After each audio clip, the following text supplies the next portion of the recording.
दोस्तों ये कहानी एक ऐसे बंदे की है जिसने 18 साल की उम्र में अपना कॉलेज छोड़ दिया और ट्रेन पकड़ के मुंबई आ गया। जेब में पैसे ज्यादा नहीं थे लेकिन सपने बड़े थे और मुंबई आने के बाद केवल 3 सालों में at the age of 20 Gautam Adani बने became a self made billionaire. इन्होंने अपने कैरियर की शुरुआत डायमंड ब्रोकर बनके की और आज अडानी ग्रुप का एम्पायर इंडिया के टॉप एम्पायर से एक है, जो कि इंडिया का सबसे बड़ा प्राइवेट पोर्ट ओन करते हैं, जिसमें गौतम अडानी के 62% स्टेक्स है।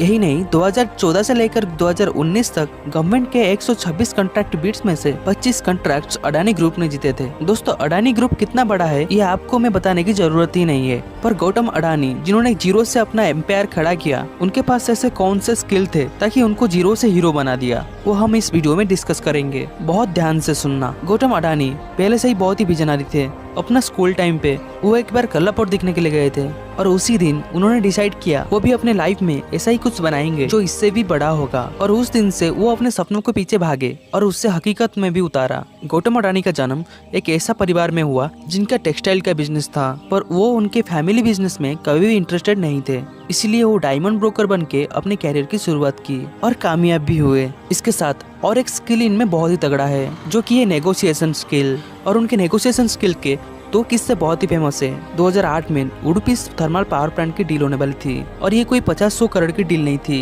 ये पूरे 6000 करोड़ रुपए की डील थी, और ये इतनी बड़ी डील गौतम अडानी ने सिर्फ 100 घंटे में नेगोशिएट करके हासिल भी कर ली। ऐसा भी एक इंसिडेंट है इंडिया पोर्टल लिंकेज पॉलिसी का।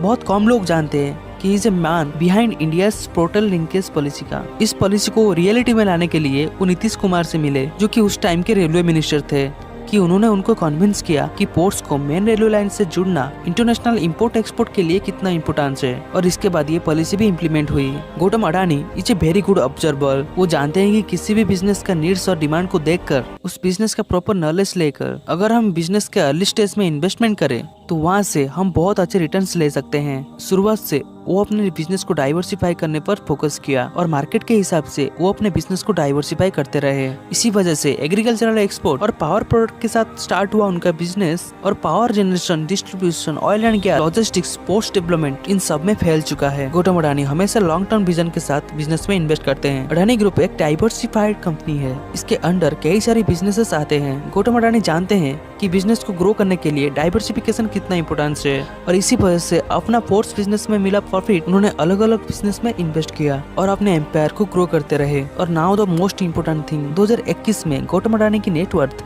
ऑलमोस्ट 7 टाइम्स ग्रो हुए हैं। 2020 में उनका नेटवर्थ $9 बिलियन था, जो कि 2021 में $65.3 बिलियन है, और ये हुआ अडानी ग्रुप के शेयर प्राइस के इंक्रीज होने की वजह से। दोस्तों इस सभी के साथ गौतम अडानी सिर्फ इंडिया में नहीं बल्कि दुनिया के सेकंड रिचेस्ट पर्सन में शामिल हो गए हैं, जो कि अडानी ग्रुप के लिए और हमारे लिए भी बहुत गर्व की बात है। दोस्तों इस वीडियो में यही है। इसी तरह आपको इंफॉर्मेटिव वीडियो जानने के लिए आप हमारे चैनल को जरूर सब्सक्राइब कीजिए। तब तक के लिए धन्यवाद।